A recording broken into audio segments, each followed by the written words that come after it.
fans had discovered Eric Adams' Easter egg in classic Juicy video. Biggie fans had discovered that embattled New York City Mayor Eric Adams quietly made an appearance in the late rapper's classic video Juicy. On social media, a screenshot from video began going viral after fans realized it contained a poster of Adams. The scene in question occurs around the 1 minute and 38 second mark, with the poster of a young-looking Adams appearing on the side of a traffic light pole as a man performed pull-ups. "That's wild that anyone even caught this," laughing my ass off, one person commented on the screenshot, while another said, "Respect to the sniper that peeped this." At the time of the song's release, the future mayor was attempting to run for Congress in New York's 11th district, but did not make the ballot after not collecting enough signatures. The then police officer claimed without proof that his signature had been stolen by his opponent, Major Owens.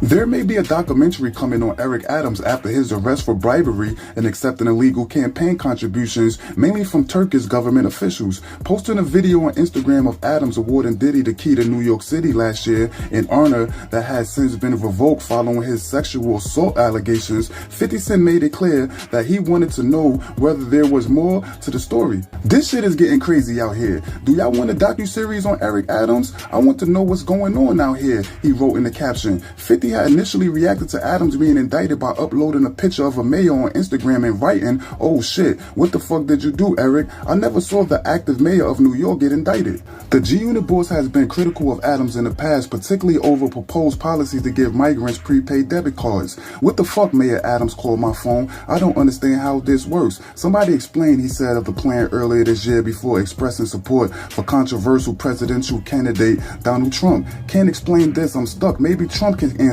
Adams is the first sitting New York mayor to be criminally charged, and he is facing a lengthy stint behind bars if convicted. The 64-year-old has resisted calls from both Democrats and Republicans to resign as mayor while he battled his charges, saying in a press conference, "My day-to-day will not change. I will continue to do my job for 8.3 million New Yorkers that I was elected to do so." Lil Reese was arrested on multiple charges, including aggravated assault on a family or a household member in Texas on Monday, September 30th. According to TMZ, authorities apprehended him after he went to a Houston nightclub called The Address on Sunday night, September 29th. The drill rapper was charged with aggravated assault of a family member or a household member with a previous conviction, assault by impeding breath against a family member, and violating his bond and protective order. He was denied bond per Harris County Sheriff Office records. His court date is scheduled for October 10th. Lil Reese was taken into custody 2 weeks after his warrant was issued for his arrest. He was accused of punching and strangling his ex-girlfriend. The alleged victim said Lil Reese assaulted her when they crossed paths at a Pink House nightclub in Houston.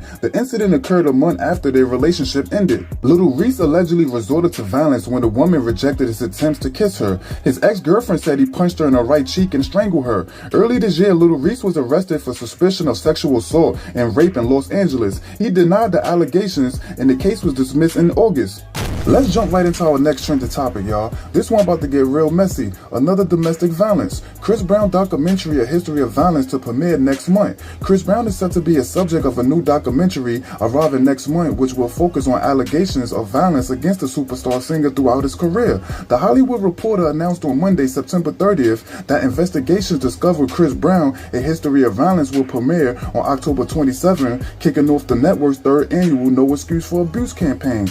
In the trailer that was released, a woman says in a voiceover, "Chris Brown is an amazing and talented musician, but let's call a spade a spade. He's an abuser of women constantly." While people have knowledge of his incident with Rihanna in 2009, as well of his alleged incident of sexual assault over the years, the documentary claims to have another alleged victim ready to speak as well. In a statement, the film's producer said, "With expert and cultural commentary layered throughout, the documentary provides thoughtful reflections into each survivor's experience and the psychological destruction in the aftermath of their abuse." I'm sure the girls want a couple of questions and things.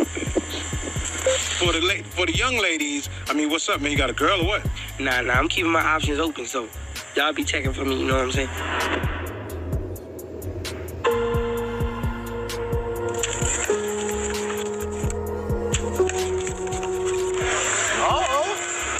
Thank you so much. That's the type of stuff will get you in trouble, player.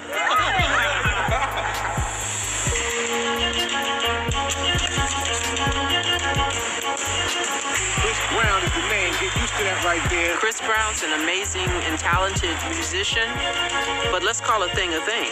He's an abuser of women, consistently, unapologetically.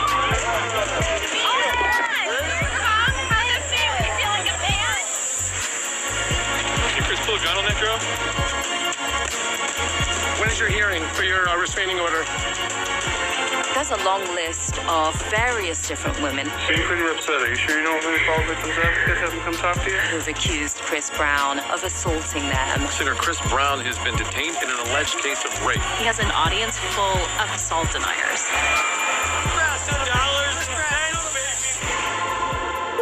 No, I have not spoken about this matter publicly. Finesse 2 times discovers child he's been raising isn't his. I learned a lesson. Finesse 2 times has shockingly discovered that he was raising a child that wasn't actually his. The Memphis rapper posted a paternity test on Instagram on Tuesday, October 1st, showing that he could not be the father of Sincere Heavenly Hampton, who we believe was his daughter. Finesse then made a comment. I can't love you so much to the point where I won't cut you off. I'll ask God if this person ain't right, remove them from my life. In mysterious ways, things happen and I never question it. Just know I never took a L. I learned a lesson. I used to treat women real bad. They say what goes up must come down, and you reap what you sow. What go up gotta come down. Crazy thing is, I'm prepared. I respect the universe, and I respect the game. Everybody that know me know how much I love my kids, know how much this is affecting me, but I wish you the best. Just gonna kill you with success. Art of War, Mind, Body, and Soul. The rapper then followed up with a written song called Down Bad about the situation in just 20 minutes and previewing it online. Wendy Williams has broken her silence following Sean Diddy Combs' arrest, questioning how many more alleged victims will come forward with claims about the incarcerated mogul. The daytime TV host has been off the air for several years amid health struggles. She was critical of Bad Boy Records' boss throughout her career and seemingly implied he had her blackballed and fired from her hosting job at New York City's Hot 97 radio station. Wendy Williams fans has been calling for her to talk about the lawsuits and allegations surrounding P. Diddy. Williams, who told Daily Mail she's doing good amid her health concerns, is horrified about the allegations. What is really weird is that I've been telling y'all about this man for years. He's a monster. She also addressed the hotel surveillance footage of Diddy beating Cassie, expressing relief that the truth has come to the light. You know how I feel about that. It's about time, Williams stated. To see the video on TV of Cassie getting beat up was crazy. Williams also discussed Diddy's relationship with Cassie on the Wendy Williams show after a brief separation in 2015. When you date a mogul, it's really difficult to avoid them, she said. At this time, he can hire a plane right now and land it on the roof of a hotel she's staying at, pay some people off at the front desk, give me the key and let me up to the room. I'm already paranoid as a person. In her recent interview, Williams was concerned that many more victims could emerge. But now that you think about it, how many more times, she added, how many people, how many more women? It's just horrible. We about to jump right into the next trending topic. Drake goes on an unfollowing spree against rivals as fans await October return. Drake has cut social media ties with a number of enemies and perceived taunters, leading to speculations that he is plotting his return. Eagle-eyed fans noticed on Tuesday, October 1st, that Drizzy has stopped following arch enemy Kendrick Lamar on Instagram, as well as fellow rap rival Rick Ross and Joe Buttons. The sixth guard is also no longer following NBA superstar LeBron James, who appeared to side with K-Dot in their high-profile beef, as well as former Toronto rappers DeMar DeRozan, who made a cameo in the Compton's Rappers Not Like Us video. Playboy Cardi has also been cut from Drake's following list, with fans speculating it's because of recent Timeless collaboration with The Weeknd. The Atlanta rapper appeared on the leaked version of Drizzy's recent song No Face, but was removed from the finished product without explanation. Interestingly, Drake has not unfollowed Future despite his role in the 20 vs 1 battle against a former collaborator that unfolded this past summer.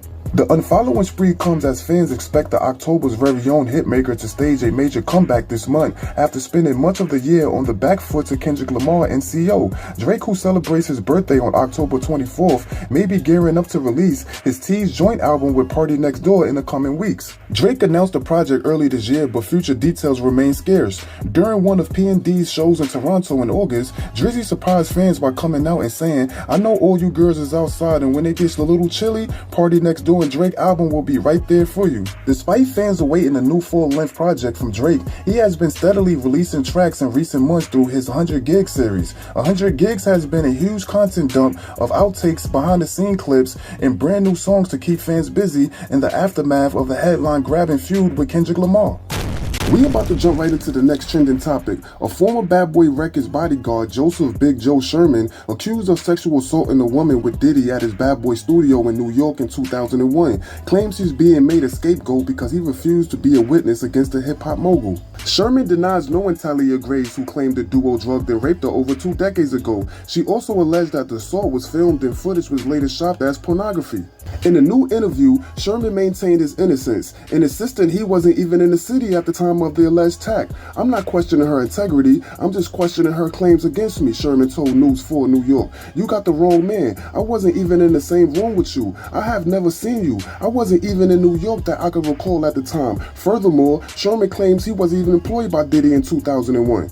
"I just want to say, her and whoever she's in cahoots with was orchestrating the money grab, and she wanted me to be a part of the money grab," he said. "She wanted me to get Diddy," he said. Sherman also showed the outlet Instagram DMs reportedly linked to Grace, starting in November 2023. He was asked to confirm if he was Big Joe before being told to call a number. "If you will be my witness against Diddy, then my attorneys will leave you out of any proceedings," the text read, "because we have statements that you physically show over 8 people videos of me and you to people in the studio." Sherman replied, "I don't know what the fuck you're talking about, nor do I know who the fuck you are." He told News 4 New York, "I'm nothing but a scapegoat for this BS because I wouldn't lie on Diddy." After filing her lawsuit, Grace spoke at a press conference alongside her attorney Gloria Allred. The eternal pain after being sexually assaulted has been incredibly deep and it's hard to put into words, Grace said. "It goes beyond just physical harm because during the assault, it's a pain that reaches into the very core of who I am, leaving emotional scars that may never heal."